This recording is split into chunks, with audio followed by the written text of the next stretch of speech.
صرف یہ منمانی اور بدماشی ہے جس طرح پورے ملک میں ہے کہ ہم رزلٹ اناؤنس نہیں ہونے دیں گے، تو یہ عوامی فیصلے کی توہین ہے اور ہم کسی صورت میں اس کو قبول نہیں کریں گے۔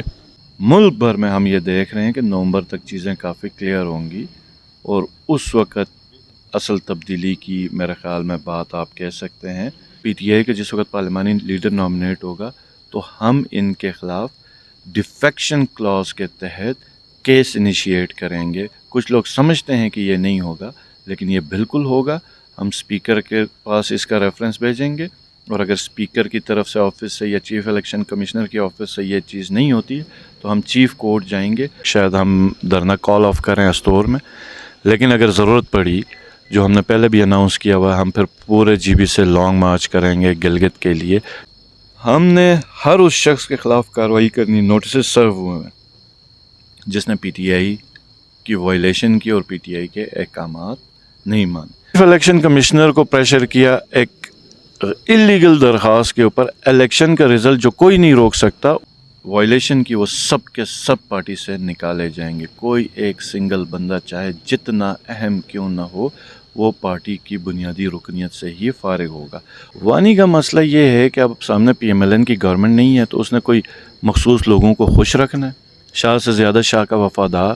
درخواستوں کو سن کے آپ الیکشن کا رزلٹ دیں گے اور وہ سننے کے لیے آپ 3 سال لگائیں گے یا 2 سال لگائیں گے، تو وہ تو پھر کوئی اسمبلی میں الیکشن کے بعد ادھر ساری سیٹیں خالی ہی ہوں گی۔ السلام علیکم ناظرین، آپ دیکھ رہے ہیں WTV میں ہوں وجاہت علی۔ اس وقت میں موجود ہوں سابق وزیر اعلیٰ خالد خورشید خان کے ساتھ۔ ہم ان سے پوچھنے کی کوشش کریں گے کہ استور کا الیکشن ہوا، ابھی تک الیکشن جو رزلٹ ہیں وہ اناؤنس نہیں ہو سکا اور ابھی بھی دھرنا وہاں پہ جاری ہے۔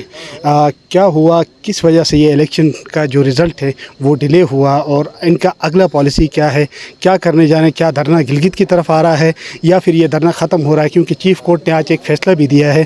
خالد صاحب شکریہ، آپ نے ٹائم دیا۔ کیا ہو رہا ہے؟ دھرنا گزشتہ 10 دنوں سے جاری ہے استور کے اندر اور اس کے ساتھ بڑے تعداد میں کراؤڈ وہاں پہ موجود ہے۔ آج چیف کورٹ کا ایک فیصلہ بھی آیا ہے، کیا کہتے ہیں؟ کیا دھرنا ختم ہو رہا ہے یا گلگت کی طرف شفٹ ہو رہا ہے یہ؟ تھینک یو، بہت شکریہ۔ یہ جو دھرنا ہے بیسکلی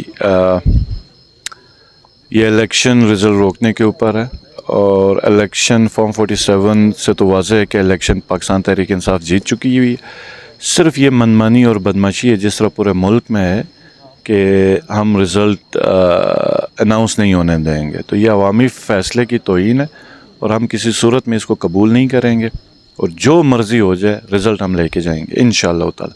اسی وجہ سے ہم چیف کورٹ میں گئے تو آج چیف کورٹ نے جو الیکشن کمیشن کی جو ساری اللیگل پروسیڈنگز تھیں اس کو روکا ہوا ہے اور چیف کورٹ فیصلہ کرے گا۔ ہمیں پورا بھروسہ ہے انشاءاللہ تعالی، انصاف ملنے کی ہمیں توقع ہے۔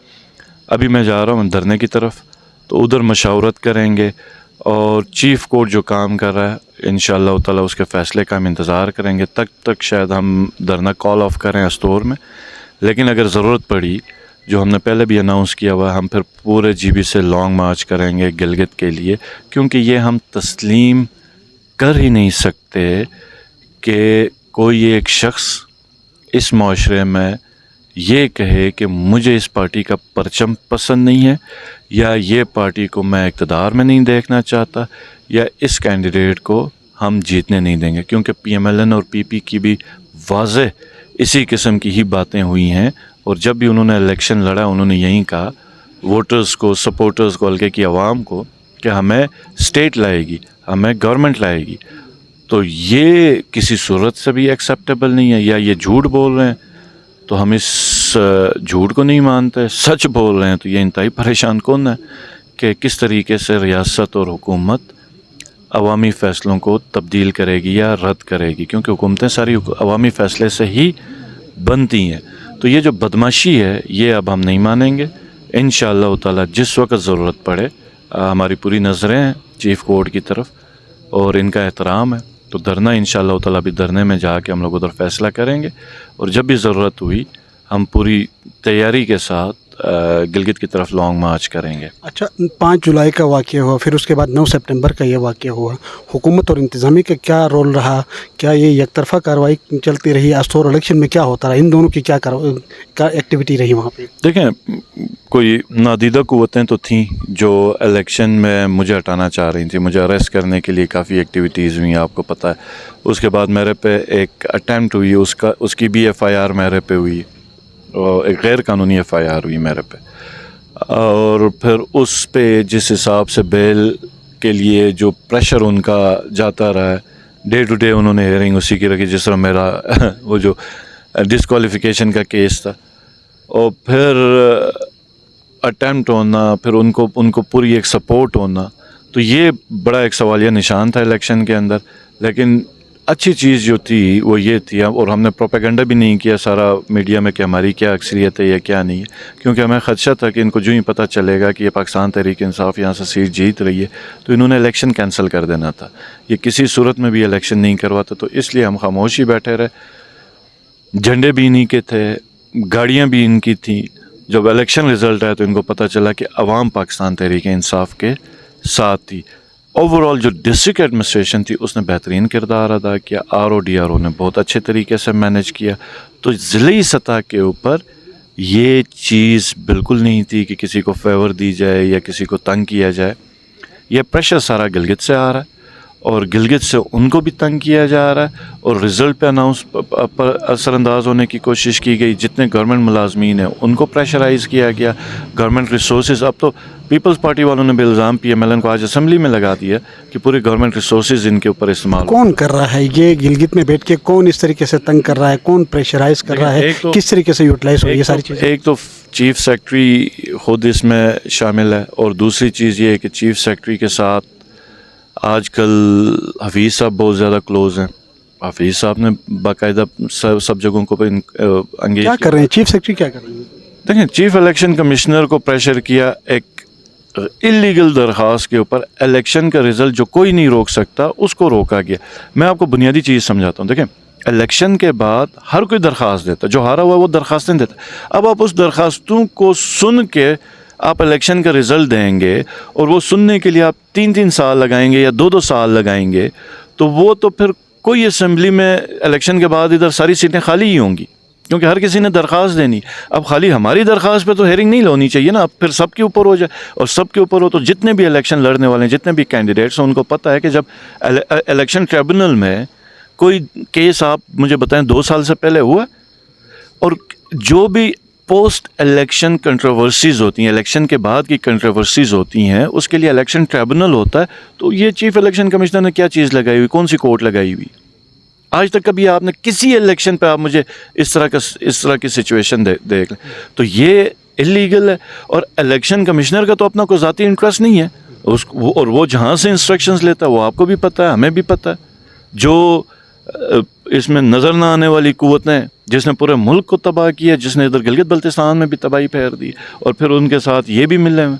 اور حفیظ بھی اپنی صدارت بچانے کے لیے مکمل ایک غیر جمہوری اور غیر سیاسی رویہ اپنا رہا ہے. 1500 کی لیڈ سے یہ ہارے ہیں، یہ بری طرح ہارے ہیں.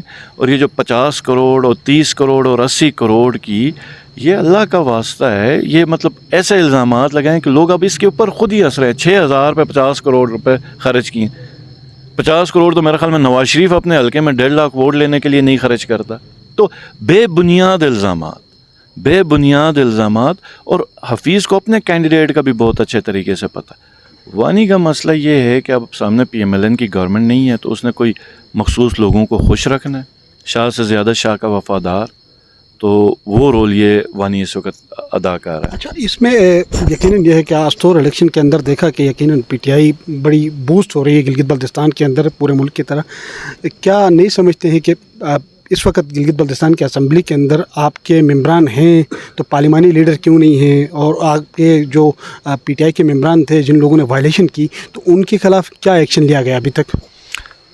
دیکھیں میں تو الیکشن کے بعد اس میں ڈسکوالیفیکیشن کے بعد تو ہم تو الیکشن میں پھنس گئے. اور وہ الیکشن میں اس طرح کی صورتحال ہوئی کہ ایف آئی آر پہ ایف آئی آر، اریسٹ، بیل، پھر الیکشن کی اپنی ایکٹیویٹیز.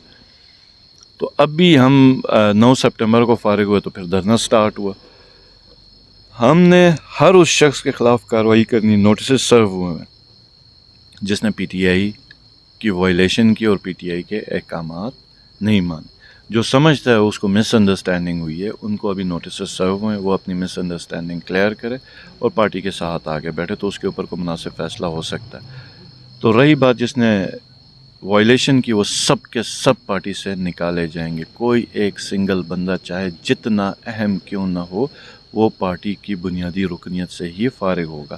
اور اس کے بعد ہم ابھی جس وقت 1-2 دن کے اندر ادھر ہم نے دوسری مشاورت کرنی ہے، سینٹر میں بھی میں نے مشاورت کرنی ہے، تو ہم اپنا پارلیمانی لیڈر نامینیٹ کریں گے. اور پی ٹی آئی کے جس وقت پارلیمانی لیڈر نامینیٹ ہوگا تو ہم ان کے خلاف ڈیفیکشن کلاز کے تحت کیس انیشیٹ کریں گے. کچھ لوگ سمجھتے ہیں کہ یہ نہیں ہوگا، لیکن یہ بالکل ہوگا. ہم سپیکر کے پاس اس کا ریفرنس بھیجیں گے، اور اگر سپیکر کی طرف سے آفس سے یا چیف الیکشن کمشنر کی آفس سے یہ چیز نہیں ہوتی ہے تو ہم چیف کورٹ جائیں گے اور انشور کریں گے کہ یہ اپنی اپنی بنیادی رکنیت کھو بیٹھیں. اچھا، آپ اس کے الیکشن میں یقیناً یہ ہے کہ آپ جیت گئے ہیں، آپ اناؤنس بھی ہو جائے گا چیف کورٹ کی طرف سے. پھر اس کے بعد اطلاعات یہ ہیں کہ تبدیلی آ رہی ہے نومبر تک، دسمبر تک ہے. کیا حکومت بنا پائے گی پی ٹی آئی؟ دیکھیں، میں امجد تو نہیں ہوں کہ میں آپ کو بار بار ڈیٹس دوں اور عدم اعتماد کی بات کروں. ہم حکومت بنانے یا اپوزیشن میں بیٹھنا یہ ہماری اتنی پرائورٹی نہیں.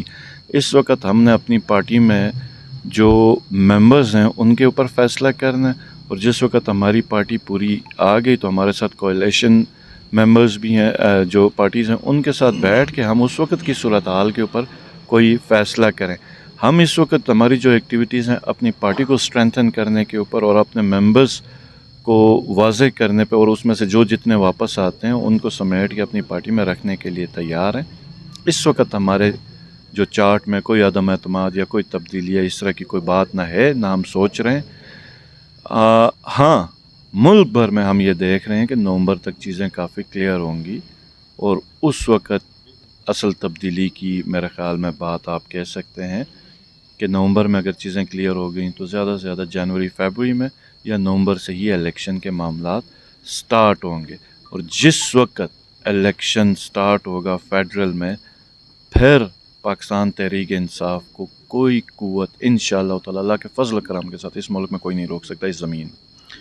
یہ آپ نے دیکھا سابق وزیر اعلیٰ خالد خورشید خان کا انٹرویو. اپنے فیڈ بیک سے ضرور آگاہ کیجیے گا. مجھے دیجیے گا اجازت. اللہ حافظ.